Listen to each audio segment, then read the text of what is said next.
ஏமா அந்த மட்டம் போடு. ஏன் மிஸ்திரி முன்னாடினா இது மரக்கட்டையில தானே வரும், இப்ப ஏன் ஸ்டீல்ல வருது? என்ன காரணம்? ஒரு கட்டடத்துல சித்தாளும் கொத்தனாரும் வேலை பார்த்துருக்காங்க. சித்தாளு நை நைன்னு சொல்லிக்கிட்டே இருந்திருக்கு. அதை பார்த்து கடுப்பான கொத்தனாரு பக்கத்துல இருந்த மரமட்டக்கம் எடுத்து ஒரு வை வச்சிருக்காப்புல. ஆங்கனைக்குள்ளே சித்தாளு கதை முடிஞ்சு போச்சு.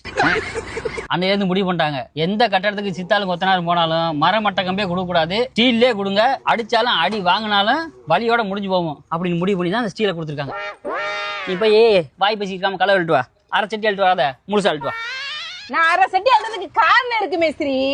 என்ன காரணம்? இப்படிதான் ஒரு ஊர்ல கொத்தனாரு சித்தாளு வேலை பார்த்துட்டு இருந்திருக்காங்க. கொத்தனாரு சித்தாளு கிட்ட நொய்யின்னு களவாளிட்டு வான்னு சொல்லி இருக்காங்க.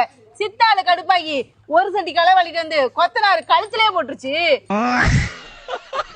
அன்னைக்கு விழுந்தவர் தான் கொத்தனாரு, இன்னும் எந்திரிக்கலையே.